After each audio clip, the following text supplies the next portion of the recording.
మొట్టమొదటిది అందులో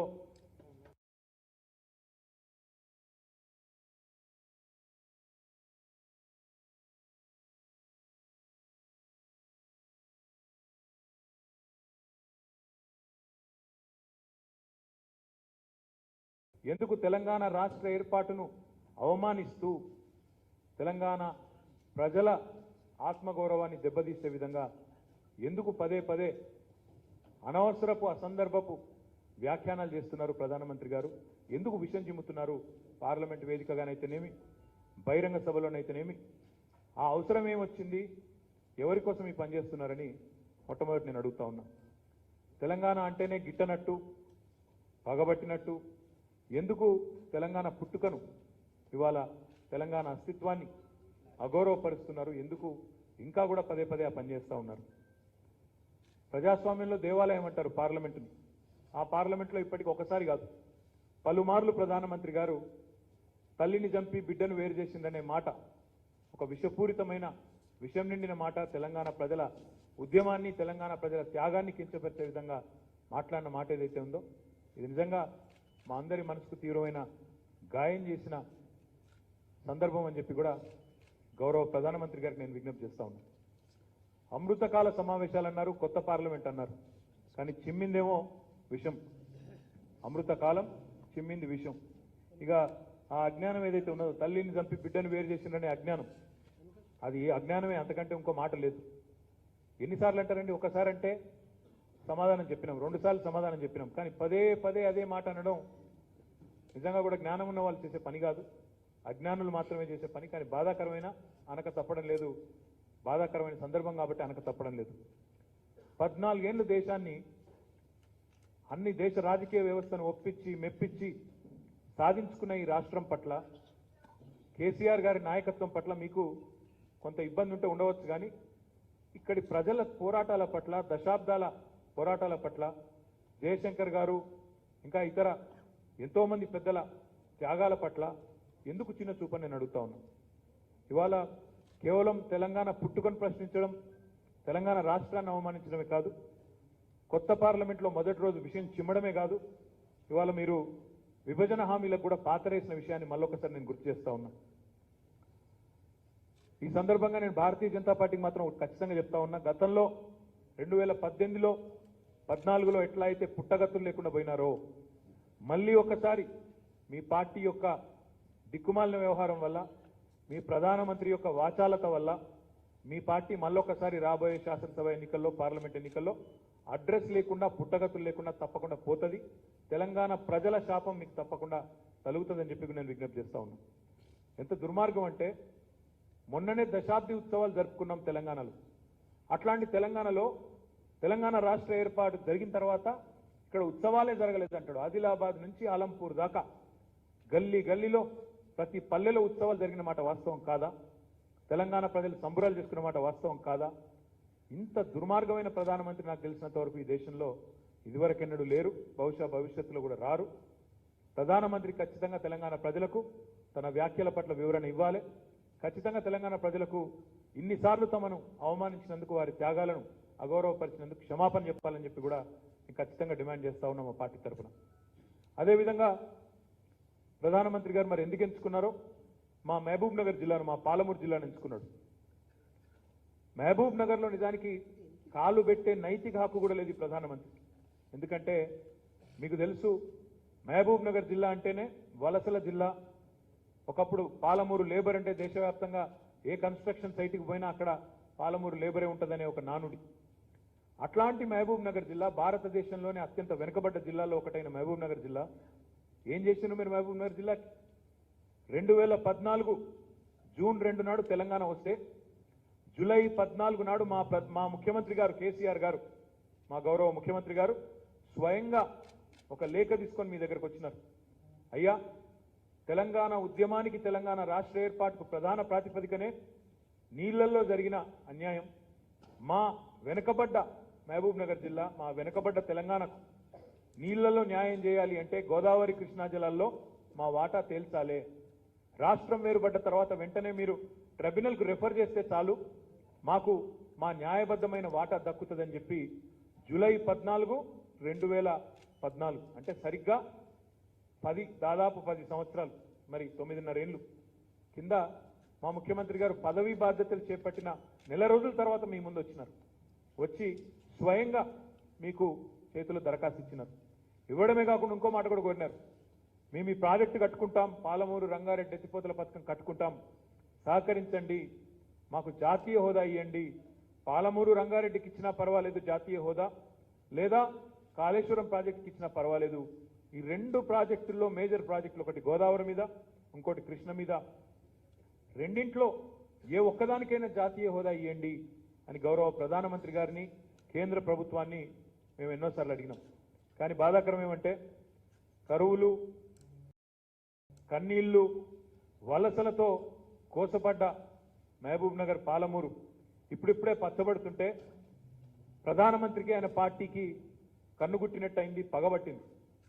ఒకవైపు కృష్ణా జిల్లాల్లో వాటా తేల్చకపోగా మరొక వైపు జాతీయ హోదా ఇక్కడేమో ఇవ్వరు, పక్కనేమో కర్ణాటకలో అప్పర్ భద్రకు, కెన్ బెత్వాకు, ఆంధ్రప్రదేశ్లో పోలవరానికి జాతీయ హోదా ఇచ్చి పాలమూరును మాత్రం పక్కన పెట్టినారు. నేను డిమాండ్ చేస్తా ఉన్నా ప్రధానమంత్రిని, పాలమూరు గడ్డ మీద కాలు పెట్టేటప్పుడు పాలమూరు ప్రజలకు స్పష్టత ఇవ్వండి.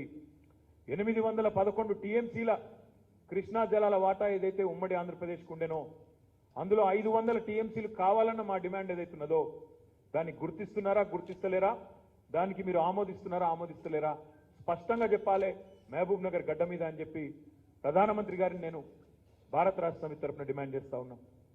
జాతీయ ప్రాజెక్టు హోదా అంటే గడ్కరీ గారేమో ఇప్పట్లో ఇవ్వడం లేదు ఇంకెవరికి అంటారు. కానీ ఒక్కొక్క రాష్ట్రానికి ఒక్కొక్క నీతి మీద, ఒక్కో రాష్ట్రానికి ఒక్కో విధానం ఉన్న బీజేపీ జాతీయ పార్టీయా కాదా ఆ విషయం కూడా చెప్పాలి. నన్ను అడిగితే మీరు జాతీయ పార్టీ కానే కాదు, తెలంగాణ జాతిని దగా చేసిన పార్టీ, తెలంగాణ జాతికి ద్రోహం చేసిన దగుల్బాజీ పార్టీ బీజేపీ అనే మాట ఈ సందర్భంగా నేను విజ్ఞప్తి చేస్తా ఉన్నా. 2014లో ఎన్నికల బహిరంగ సభల్లో కూడా సుష్మా స్వరాజ్ వంటి నాయకురాళ్ళు, నారాయణపేటలో అమిత్ షా లాంటి నాయకులు వాళ్ళు వచ్చి అక్కడ మాటిచ్చినారు బహిరంగ సభల్లో, పాలమూరు రంగారెడ్డి ఎత్తిపోతల పథకానికి జాతీయ హోదా ఇస్తామని చెప్పి. ఇవ్వకపోగా పాలమూరు రంగారెడ్డి ఎత్తిపోతల పథకం అనుమతుల విషయంలో ఇబ్బందులు పెడుతూ, పర్యావరణ అనుమతులు కానీ ఇతర సాంకేతికపరమైన అనుమతులు కానీ ఇబ్బందులు పెడుతూ, ఆలస్యం చేస్తూ, జాప్యం చేసింది వాస్తవం కాదా? ప్రాజెక్టు డిపిఆర్ ఆమోదించకుండా అడ్డగోలుగా కొర్రీలు పెడుతూ ఇష్టానుసారంగా ఇబ్బంది పెట్టిన మాట వాస్తవం కాదా? దీనికి బాధ్యులు మీరు కాదా? కృష్ణా జలాల్లో 9.5 ఏళ్ల తర్వాత కూడా ఒక్క ఉత్తరం రాయడానికి మీకు ఎందుకు రావడం లేదు, మీ చేతులు ఎందుకు రావడం లేదు? కేవలం సెక్షన్ 3 కింద ట్రైబ్యునల్కు రెఫర్ చేయడానికి కూడా ప్రధానమంత్రి గారికి తీరిక లేదా? కేంద్ర ప్రభుత్వానికి మనసు రావడం లేదా? ఈ నికృష్ట రాజకీయం ఎందుకు కృష్ణా జలాల మీద నేను అడుగుతా ఉన్నా. ఒక్క మాట ఒక్క సంతకం పెట్టే తీరిక కూడా లేదా ప్రధానమంత్రి గారికి? కృష్ణా జలాల మీద, తెలంగాణకు రావాల్సిన న్యాయమైన వాటా మీద చెప్పే తీరిక కానీ, ఓపిక కానీ, ప్రేమ కానీ లేదా అని నేను అడుగుతా ఉన్నాం. మేము రాష్ట్రం వచ్చిన 40 రోజులకే మా ముఖ్యమంత్రి గారు వచ్చి మీ దగ్గర లెటర్ ఇచ్చిండ్రే, మీరు స్పందించకపోతే సంవత్సరం ఎదురు చూసినాం. 2014 జూలై 14 నాడు మీకు లెటర్ ఇచ్చినాం, సార్ మాకు న్యాయం చేయండి అని. సంవత్సరం ఎదురు చూసినాం ప్రధానమంత్రి గారు స్పందిస్తారేమోనండి. స్పందించకపోతే ఆగస్టు 10, 2015 నాడు సుప్రీంకోర్టును తెలంగాణ ప్రభుత్వం ఆశ్రయించింది. సుప్రీంకోర్టుకు పోయి న్యాయ పోరాటం చేస్తే 5 ఏళ్ళు ఆ న్యాయ పోరాటం నడుస్తూనే ఉంది. మా ప్రభుత్వం 2వ టర్మ్ కూడా వచ్చిన తర్వాత 2020 అక్టోబర్ 6 నాడు ఎపెక్స్ కౌన్సిల్లో ఆనాడు మా ముఖ్యమంత్రి గారు గట్టిగా నిలదీసినారు కేంద్ర ప్రభుత్వాన్ని, అక్కడున్న జలవనరుల శాఖ మంత్రి షెకావత్ గారిని. ఏమయ్యా ఇదేనా పద్ధతి? మీరే అన్నారు కదా ఉత్తరం రాస్తే చాలు మేము చేస్తాము, రెఫర్ చేస్తామన్నారు, ట్రిబ్యునల్కి చెప్తామన్నారు. ఎందుకు తేల్చట్లేదు? రాష్ట్రం ఏర్పడి 6 ఏళ్లు దాటిపోయినా కూడా ఎందుకు తేల్చలేరు కృష్ణా జలాల్లో మా వాటా అంటే? ఆ రోజు షెకావత్ గారు నమ్మబలికినారు, మీరు సుప్రీంకోర్టులో కేసు వేసినారు, విత్డ్రా చేసుకోండి, వెంటనే తేలుస్తామన్నారు. నమ్మినాం, మళ్ళొక్కసారి నమ్మి కేసు ఉపసంహరించుకుంటే అదే దగ, అదే మోసం. కనీసం ఈ రోజు వరకు కనీసం ఒక ఉత్తరం రాసిన పాపాన పోలేదు.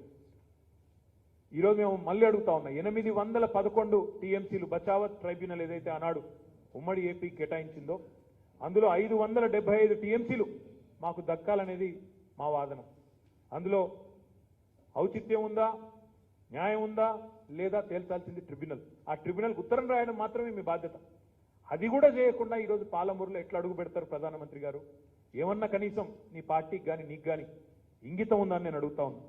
ఈరోజు నిజంగా కూడా మీరు న్యాయం చేయకపోవడం వల్ల ఈరోజు మహబూబ్నగర్ జిల్లా కానీ, నల్లగొండ జిల్లా కానీ, రంగారెడ్డి జిల్లా కానీ తనకు రావాల్సిన 100 టీఎంసీల నీళ్ళని కోల్పోక తప్పని దుస్థితి ఈరోజు ఈ ప్రధానమంత్రి గారి జాప్యం వల్ల, మాకు ప్రాజెక్టులకు అనుమతులు ఇవ్వకపోవడం వల్ల, అనుమతుల్లో అడ్డుపులు వేయడం వల్ల ఈ ఇబ్బంది కలుగుతా ఉంది. అందుకే పాలమూరు ప్రజల తరపున, పౌరుషానికి ప్రతీక అయిన పాలమూరు బిడ్డల తరపున ఈరోజు బ్రహ్మాండమైన వ్యవసాయానికి ఈరోజు చిరునామాగా మారుతున్న పాలమూరు ప్రజల తరపున నేను అడుగుతా ఉన్నా.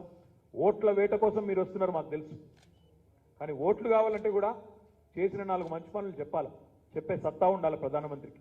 అందుకే అడుగుతా ఉన్నా, ఇప్పుడైనా పాప పరిహారం చేసుకోండి. ఈ 9.5 ఏళ్ల తర్వాత అయినా పాప పరిహారం చేసుకొని ఆ ప్రక్షాళన కోసమైనా సరే మీరు వెంటనే ఈరోజు స్పందించి ముందుకు వచ్చి పాలమూరు ప్రాజెక్టుకు జాతీయ హోదా ఇవ్వాలి. ఖాళీ చేతులతో రావడం, ఖాళీ చేతులతో పోవడం మీకు అలవాటే. మీరు అమరావతికి వస్తే మేము ఏమేమో తెస్తారేమో అనుకున్నాం అన్నాడు. ఒక తట్టెడు మట్టి, ఒక లొట్టెడు నీళ్లు తీసుకొని వచ్చినారు మీరు. మీ సంగతి దేశ ప్రజలకు అర్థమైంది. మీతో పెట్టుకుంటే మిగిలేదు గదే అని తెలుసు. అందుకే ఈరోజు తెలంగాణ ప్రజలు ఎప్పుడో నిర్ణయించుకున్నారు, ప్రధానమంత్రి గారు మీరు వచ్చి ఎన్ని ఊదరగొట్టే ఉపన్యాసాలు ఇచ్చినా, ఎంత వగల ప్రేమలు వలకబోసినా మిమ్మల్ని మీ పార్టీని నమ్మరు. ఖాళీ చేతులతో వస్తారు, ఖాళీ చేతులతో పోతారని మీకు తెలుసు, మాకు తెలుసు. అందుకే ప్రజలు కూడా రేపు ఓట్ల డబ్బాల్లో కూడా మీకు ఖాళీ డబ్బాలే వస్తాయి తప్ప మళ్ళీ డిపాజిట్లు 108 డిపాజిట్లు లాస్ట్ టైం గల్లంతైనాయి. ఈసారి కూడా మీకు ఖచ్చితంగా 110 డిపాజిట్లు గల్లంతు కావడం ఖాయమనే మాట కూడా చెబుతూ, ఈసారైనా ప్రధానమంత్రి గారు స్పందిస్తారని, 9.5 ఏళ్ల తర్వాతనైనా పాప పరిహారం చేసుకుంటారని, ఆ ప్రక్షాళనలో భాగంగా మరి వారు జాతీయ ప్రాజెక్టు హోదా ప్రకటించి మాకు రావాల్సిన 811 టీఎంసీలో మాకు న్యాయంగా రావాల్సిన వాటాని మేము అడుగుతున్న 575 టీఎంసీలు ఇవ్వాలని చెప్పి కూడా భారత రాష్ట్ర సమితి తరఫున డిమాండ్ చేస్తూ మరి ప్రధానమంత్రి గారు తప్పకుండా స్పందించాలి, ఇక్కడున్న బీజేపీ నాయకులు కూడా స్పందించాలని చెప్పి కూడా కోరుతూ ధన్యవాదాలు, నమస్కారం.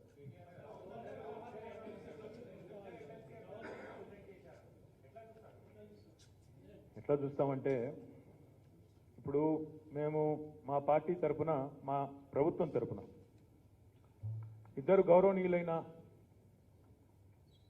మా నాయకులు ఎవరైతే రాష్ట్ర స్థాయిలో, జాతీయ స్థాయిలో వివిధ ప్రజా ఉద్యమాల్లో పాల్గొన్నారో వారిని మా కేబినెట్ నామినేట్ చేసింది. శ్రవణ్ గారు, డాక్టర్ శ్రవణ్ దాసోజు చదువుకున్న వ్యక్తి, ప్రొఫెసరు. ఆయన ప్రజా ఉద్యమాల్లో, తెలంగాణ ఉద్యమంతో సహా అన్ని ఉద్యమాల్లో పాల్గొన్న వ్యక్తి.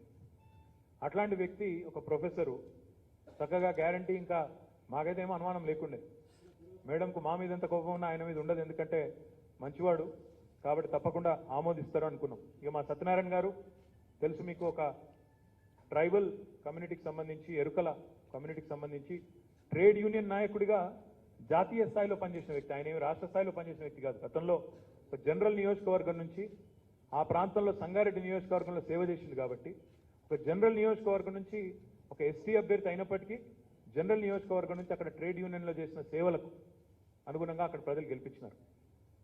ఈ ఇద్దరి నేపథ్యం కనుక చూసి నిజంగా కూడా ఆవిడ ఆలోచించి ఉంటే, సరిగ్గా మనసుతో ఆలోచించి ఉంటే నిర్ణయం ఇట్లా రాకపోతుంది.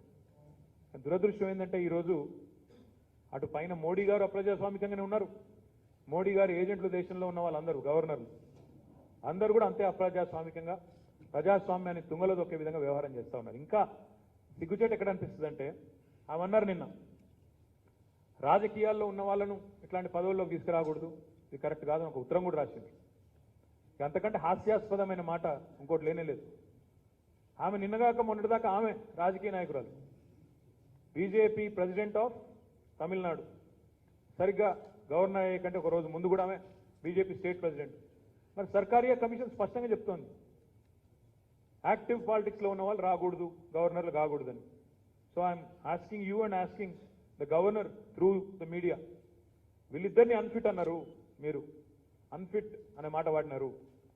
ఎవరు అన్ఫిట్? మీరా? మీ మోడీయా? సర్కారియా కమిషన్ తుంగలో దొక్కిన మోడీ అన్ఫిటా?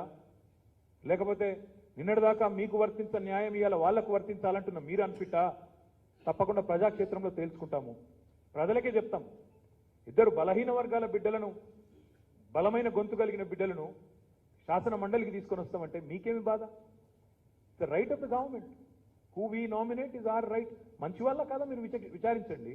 అవును, వాళ్ళకి రాజకీయ పార్టీతో సంబంధం ఉంది, తప్పే ఉంది. మీకు లేదా? గవర్నర్కి లేదా? ఈరోజు కూడా బీజేపీ పార్టీ నాయకురాల్లాగా పనిచేయడం లేదా ఆమె? నేను చెప్పేది తప్ప?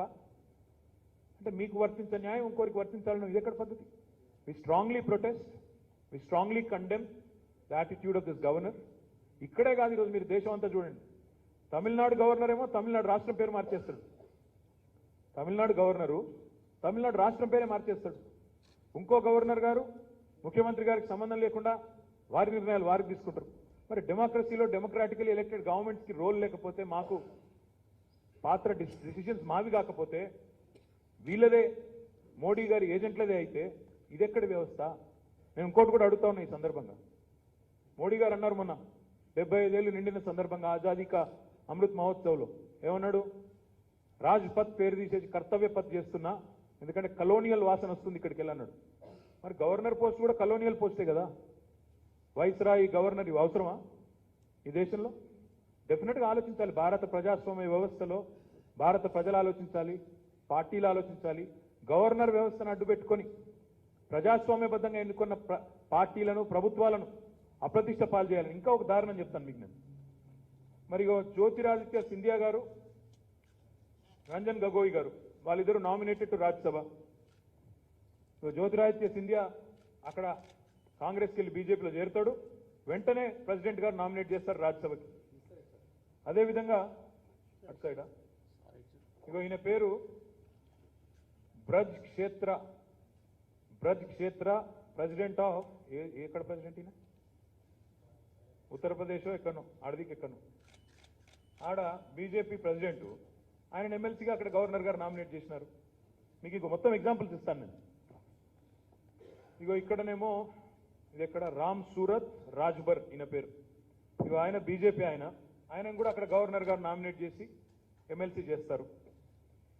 రాజ్బర్ కరెక్ట్గా బీజేపీ ఎమ్మెల్యేగా పోటీ చేసిండు 2022లో. ఇప్పుడు నేను చెప్పిన రాజ్బర్ ఆయన పేరేందో 2022లో పోటీ చేసిండు. 23లో గవర్నర్ గారు అక్కడ ఆ రాష్ట్ర గవర్నర్ గారు ఎమ్మెల్సీగా నామినేట్ చేస్తారు. ఈయన పేరు సాకేత్ మిశ్రా. ఏప్రిల్ 2023 ఇది. ఆయన బీజేపీ లీడరు. ఆయనను అక్కడ గవర్నర్ గారు నామినేట్ చేస్తారు. ఇదే సాకేత్ మిశ్రా గారు యోగి ఆదిత్యనాథ్ గారు తానా అంటే ఈయన తందానా అంటాడు, బీజేపీ నాయకుడు. ఈయన కూడా అక్కడ ఎమ్మెల్సీగా నామినేట్ అయ్యారు. తర్వాత ఇక్కడ ఈయన పేరు లాల్జీ నిర్మల్, బీజేపీ ఎస్సీ మోర్చా అధ్యక్షుడు.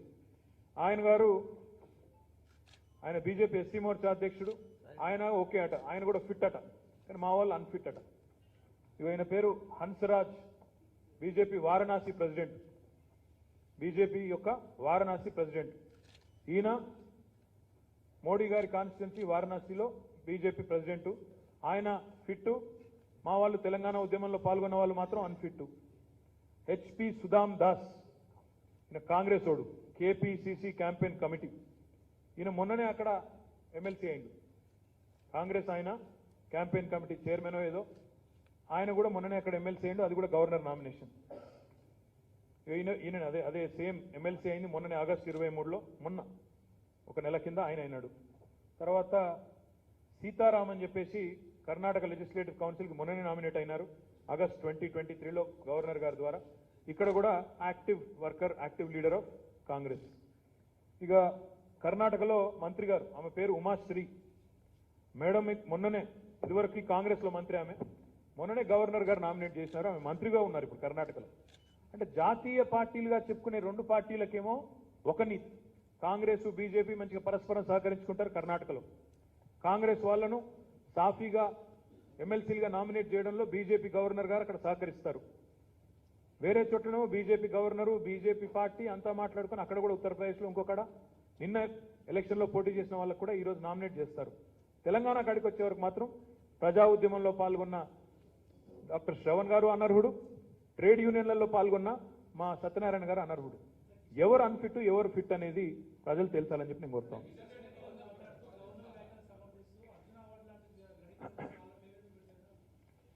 కిషన్ రెడ్డిని అడిగితే రేపు అంబర్పేటలో ఎవరు పెడతారో మేము కూడా చూస్తాం. అంబర్పేటలో కాదు అర్జున అవార్డులకు రైతులనే ఇవ్వాలి, ఇంకోళ్ళనే ఇవ్వాలంటే మరి మీరెందుకు ఇచ్చారో చెప్తారా? మరి మీ పార్టీ నాయకులకు ఉత్తరప్రదేశ్లో ఎందుకు ఇచ్చిండ్రు, ఇంకో దగ్గర ఎందుకు ఇచ్చిండ్రు, లక్ష్మణ్ గారిని తీసుకుపోయి రాజ్యసభకు ఆడికెళ్ళి అట్లా అంటే 100 క్వశ్చన్లు అడగచ్చు మేము కూడా. ఒక్క మాట మాత్రం వాస్తవం, the most unfit leader, the most unfit central minister ఎవరైనా ఉన్నారో దేశంలో అంటే కిషన్ రెడ్డి. ఆయన సొంత కాన్స్టిట్యున్సీలో కేంద్ర ప్రభుత్వం కడుతున్న ఫ్లైఓవర్ను కూడా పూర్తి చేయలేని అసమర్థుడు కిషన్ రెడ్డి. ఆయన గురించి మాట్లాడడం దండుగా. తెలంగాణ ఉద్యమంలో రాజీనామా చేయకుండా పారిపోయినాడు, ఆయన గురించి మాట్లాడడం ఇష్టం.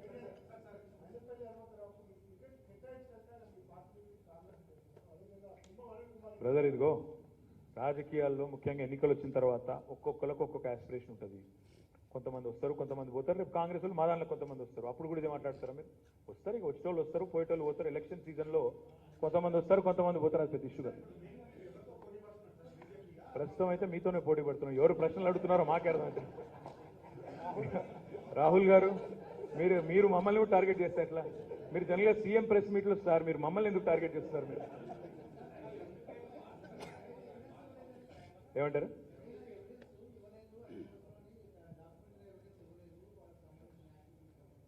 డాక్యుమెంటరీ ఎవిడెన్స్ ఇస్తాం, మళ్ళీ పంపుతాం. ఏముంది సరిగా మీకు తెలియదు ఏముంది అంటే, మనసుంటే మార్గం ఉంటుంది సార్.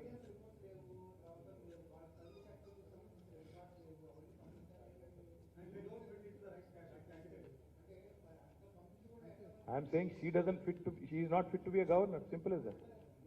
బీజేపీ లీడరు ఒక నిమిషం బీజేపీ లీడరు సర్కారియా కమిషన్ సిఫార్సులను తుంగలో దక్కి ఇక్కడికి వచ్చి గవర్నర్గా కూర్చున్న వ్యక్తి బీజేపీ లీడర్గానే బిహేవ్ చేస్తారు కదా. సో ఐఎమ్ సేయింగ్ అసలు ఈ పోస్ట్ కరెక్టా ఈ దేశానికి?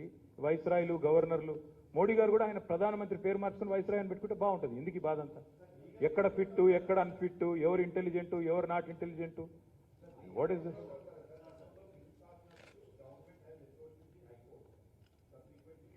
We'll explore all possible options, Vamshi Garu. We'll definitely explore all possible options, because typically, the way democracy functions is, government has to have the say, because effectively, when in a democracy, it's for the people, by the people, to the people. So, తప్పకుండా ప్రజాస్వామ్యబద్ధంగా ఎన్నుకోబడ్డ ప్రభుత్వం, ముఖ్యంగా cabinet ఎవరినైనా nominate చేస్తే తప్పకుండా అన్ని ఆలోచించే చేస్తాం. అంతేగాని ఆలోచించకుండా అసమగ్రంగా చేయం కదా. ఇద్దరికి కూడా క్రెడిబుల్ నాయకులు, బలహీన వర్గాలకు సంబంధించిన నాయకులు, ప్రజా జీవితంతో దశాబ్దాల పాటు అనుబంధం ఉన్న నాయకులు, వారిని నామినేట్ చేయడం కరెక్ట్ అని చెప్పి క్యాబినెట్ భావించింది. ఆవిడ తప్పు అని వారికి పైనుంచి ఆదేశాలు వచ్చినాయి, ఆవిడ ఏదో రాసి పంపినారు. We'll explore all possible options and what to do. Yes స్వస్తిక ఏమంటారు? ఈ పగబట్టినట్రా ఆయన మొత్తం తెలంగాణ మీద పగబట్టిండు బ్రదర్. పాప మా వాళ్ళు ఇద్దరి మీద ఎందుకు, ఆయన తెలంగాణ రాష్ట్రం మీద పగబట్టిండు. We are the best performing state in India. We are the best performing state in India today. Highest per capital income. అటు రాహుల్ గాంధీకి మాట రాదు, ఇటు మోడీకి మాట రాదు. ఎందుకయ్యా మీ పరిపాలనలో ఉన్న ఏ రాష్ట్రం కూడా తలసరి ఆదాయంలో అత్యధికం సాధించలేదంటే అది మాత్రం చెప్పే తెలియలేదు.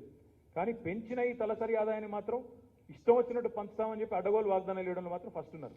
కాబట్టి ఇద్దరు పగబట్టిన, 2 జాతీయ పార్టీలు మా మీద పగబట్టినాయి. వాళ్ళిద్దరి సంగతి కూడా ప్రజాక్షేత్రంలో తెలుసుకుంటాం. ఒక నిమిషం చెప్పమ్మా. ఏక్ minute.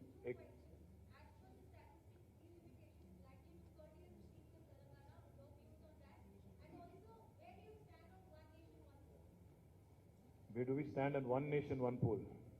I told you last time itself, it's an election gimmick of Prime Minister Modi. He's a master of attention diversion politics. That's what he is. Unfortunately, he's delivered diddly squat for this country. The last 9 years of him being the Prime Minister, he's heralded, the lowest value of rupee, highest inflation ever in independent India, highest unemployment rate ever in independent India, and most importantly, I think, he's failed miserably on all the promises he's made to the people of India. He had promised, let me remind you, that by 2022, India will be a 5 trillion economy.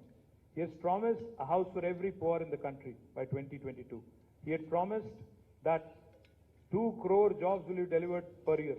He had promised that bullet trains will be running by 2022. He had promised that every house will have a portable drinking water connection. Has Modi delivered any one of these? Remember, he had even said कि American लोग line में लग जाएंगे visa लेने India को, but आज Indian citizenship छोड़ के कई लोग बाहर जा रहे हैं. The point is, Prime Minister Modi has been the most inefficient, inept, incompetent Prime Minister of independent India, and probably the most corrupt. So therefore, in order to divert the attention of the people, he will resort to all kind of gimmicks, and 100% one nation, one election is a poll gimmick. If he is sincere, if he is serious, the special session was convened, he could have brought the bill. Unfortunately, Amrit Kal ka jo meeting tha, usme to kuch hua hi nahi. So, what I believe honestly is that it is an attention diverting gimmick. That's one. What was your second question? See, Government of India in 1970s and 60s have campaigned vociferously that India needs to curb its population growth, otherwise we'll end up, in a really, really bad state. Now we talk about demographic dividend. Back then, demography and population was considered a disaster. The excess population was considered a disaster. Family planning was introduced in India. Extensive campaigns were launched right from the Prime Minister level. The southern states of India, which have performed well on the family planning norms, family planning parameters, and have controlled population in comparison with the rest of India, because of the advice given by Government of India, are today the sufferers, today the victims. Today we are told that jitna janta, jitna abadi, utna haq. ये कहाँ की रीत है? अगर आज हमारी आवाज अगर दबाया जाएगा, if you think you can suppress our voices, our representation in the parliament because of this delimitation and because of this population parameter that they are taking, then I can promise you that you will see a sudden uprise. Because this is unfair. This is extremely unjust. Because it was Government of India that propagated. It was Government of India that wanted Indians to control, their population. Now, anybody, any state that has actually done well as per the advice of Government of India will now be penalized. And it's even more horrible, what's even more atrocious, if you ask me, is two states, Uttar Pradesh and Bihar, together after delimitation, will have more number of parliament members than the entire southern India. How is this fair in a country like India? So therefore, cutting across political lines, you will see the southern political parties, the people of South India, voicing their concern, and I hope Delhi is listening, I hope Delhi is taking cognizance, because wisdom needs to prevail. We are all proud Indians. We are very, very proud Indian citizens. And South is the largest contributor to India's economy. 19% of the population is contributing nearly 35% of India's GDP. So therefore, I think we need to certainly have our voices be heard. Our representation cannot come down in any form, and we'll certainly, lead this, lead this discussion and see where it goes.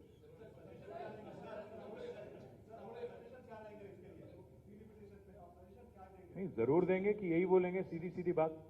जिन्होंने perform किया, जिन्होंने ठीक से काम किया भारत के हित में, उनको आप आज पनिश कर रहे हो, उनको आप पिनलाइज कर रहे हो. ये कहाँ की रीत है? ये तो सरासर नाइंसाफी है, ये सरासर अन्याय है हमारे साथ.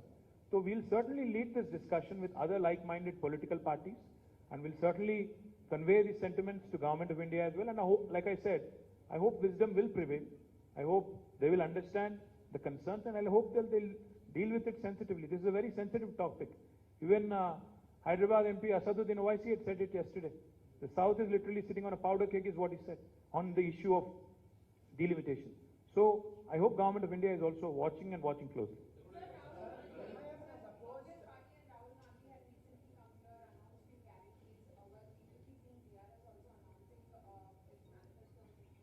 See, we are a performing government. We have performed extremely well on social welfare measures. And I'm very confident that our leader, being the compassionate leader that he is, will certainly do much more than what any party in India has done in the last 7 decades. We have done exceedingly well on the welfare front in the last 1 decade. And I'm very confident that no matter what they would like to propagate, the people of Telangana know for a fact that KTR is a leader who delivers on humanitarian aspects. KTR is a leader who's done exceedingly well when it comes to taking care of the poor, and we will continue to do what we have done best.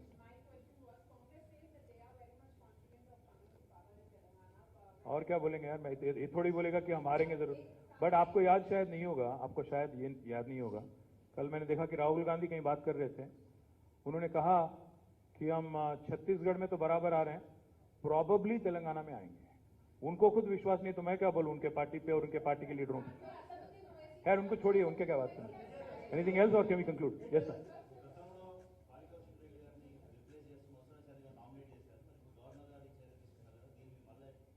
మా ప్రతిచర్య కూడా ఉంటుంది. ఆ ప్రతిచర్య ఏందనేది ప్రతి నిమిషం చెప్పలేం కదా, మేము ఆలోచించుకుని పార్టీగా ఆలోచించుకుని చెప్తాం. పంపుతాం బ్రదర్, తొందర ఎందుకు పడుతున్నావు? నీక గవర్నర్ గారికి లేని తొందర నీకెందుకు, ముఖ్యమంత్రి గారికి గవర్నర్ గారికి. एक मिनट एक मिनट.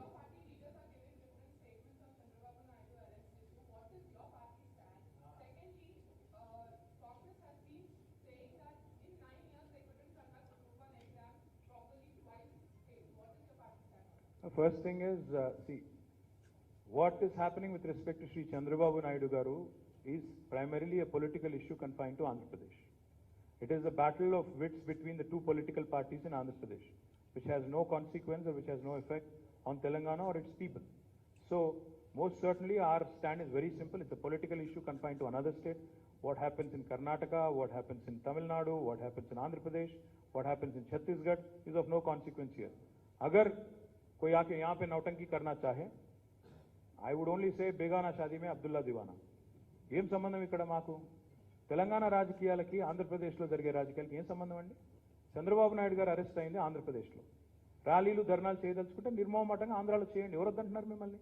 హైదరాబాద్లో ర్యాలీలు చేసి, హైదరాబాద్లో ర్యాలీలు తీసి, మీరు ఆగండి ఆగండి ఆగండి ఆగండి, తొందర ఎందుకు పడుతున్నావా?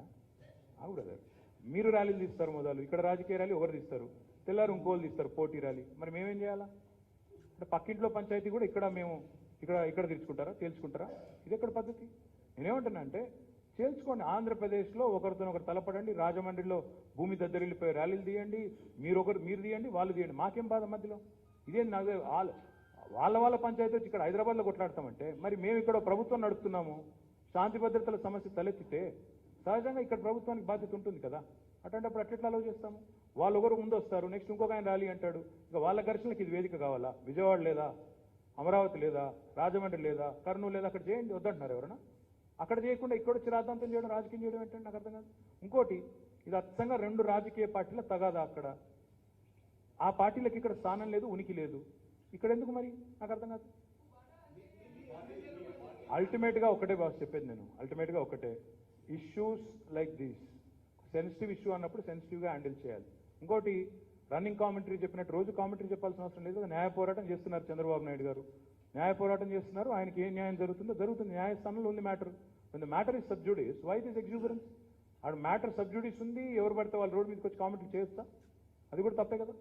It is under examination. మాకు I'm friends with Lokesh, I'm friends with Jagan, I'm friends with Pawan Kalyan also. నాకు అందరూ దోస్తులే. నాకు ఆంధ్రాలో నాకేం తగాదాలు లేవు, అక్కడ నాకు ఇప్పటికిప్పుడు పోయి యుద్ధాలు చేయాల్సిన అవసరం లేదు. వాళ్ళకు కూడా ఇక్కడేం లేవు కదా స్టేక్స్. అట్లాంటప్పుడు లేనిపోని పంచాయతీలు ఎందుకు పెడుతున్నారు? మాకు మేము చక్కగా ఉన్నాం. ఇవాళ హైదరాబాద్లో ఏ ప్రాంతం వాళ్ళైనా, ఆంధ్ర అయినా, రాయలసీమ అయినా, కేరళ అయినా, పంజాబ్ అయినా, అందరూ కలిసిమెలిసి ఉన్నాం. ఇక్కడ లేని పంచాయతీలు ఎందుకు పెట్టాలా? రెండు రాజకీయ పార్టీలు, ప్రజలు బాగున్నారు. ఆంధ్ర ప్రజలు ఇక్కడ ఉన్న వాళ్ళు సుభిక్షంగా ఉన్నారు, సంతోషంగా ఉన్నారు, 10 ఏళ్ళ నుంచి సుఖంగా ఉన్నారు. వాళ్ళని ఇబ్బంది పెట్టడం ఎందుకు ఇక్కడికి వచ్చి మీరు? వాళ్ళలో లేని వైషమ్యాలు లేపి, లేని రాజకీయ కక్షా కార్పణ్యాలు లేపి, అది మాకు చుట్టి లేదా ఇంకొకరికి చుట్టి దాని నుంచి ఇంకేదో సాధిద్దాం అనుకుంటే అది ఎట్లా కరెక్ట్ అవుతుందండి? తప్పు కదా. నాకు లోకేష్ గారు ఫోన్ చేసి అడిగారు, ర్యాలీలు పర్మిషన్ ఎందుకు ఇవ్వట్లేదు అంటే, వేరే ఒక ఫ్రెండ్ ద్వారా మాట్లాడారు. నేను అదే చెప్పాను, బ్రదర్ ఇవాళ మీరు చేస్తారు, రేపు ఇంకొకరు చేస్తారు మీకు పోటీగా. మరి ఇక్కడ హైదరాబాద్లో శాంతి భద్రతలు ఏమవ్వాలా? అది కూడా ఐటీ కారిడార్లో తెలంగాణ ఉద్యమంలో కూడా ర్యాలీ కాలేదు, గుర్తెచ్చుకోండి మీరు. అప్పుడు కూడా అప్పటి ప్రభుత్వాలు అలౌ చేయలేదు, ఎందుకంటే ఐటీ యాక్టివిటీ దెబ్బతినకూడదు, ఆ ప్రాంతంలో వాతావరణం దెబ్బతినకూడదని మేము ప్రయత్నం చేస్తుంటే, హైదరాబాద్ సుభిక్షంగా ఉండాలి, శాంతంగా ఉండాలి. ఇవాళ ఎంతోమంది, వేలాది మంది ఆంధ్ర సోదరులు ఇక్కడికి వచ్చి పెట్టుబడులు పెడుతున్నారు. మరి వాళ్ళ పెట్టుబడులు కానీ, వాళ్ళ భవిష్యత్తు కానీ, ఇక్కడ వాళ్ళకు వస్తున్న రిటర్న్స్ కానీ అవన్నీ బాగుండాలంటే హైదరాబాద్లో లా అండ్ ఆర్డర్ ఎఫెక్టివ్గా ఉండాలి అంటే ఆ రాజకీయ గొడవల్లో మేము తల దూర్చకూడదు. మేము అందుకే ఒక స్టాండ్ తీసుకున్నాం. మాకు ఆ విషయంలో మా పార్టీగా ఎలాంటి ఆసక్తి లేదు. ఎవరైనా ఇండివిజువల్గా మాట్లాడిండొచ్చు, కానీ పార్టీ స్టాండ్ కాదు. We believe that it's a political battle between two parties, and I'm saying this as a party working president. రెండు పార్టీల మధ్యన జరుగుతున్న రాజకీయ ఘర్షణ అది. ఆ ఘర్షణల్లో వాళ్ళు ఏమన్నా చేసుకుంటే ఇక్కడ అనవసరంగా గొడవలు అవుతాయి, హైదరాబాద్లో ఉండే అందరికీ ఇబ్బంది అవుతుందని మేము అటు ఇటు ఎక్కడా కూడా మాట్లాడకుండా న్యూట్రల్గా ఉంటున్నాము. దయచేసి అందరూ అర్థం చేసుకొని సహకరించాలని కోరుతున్నాను. Thank you.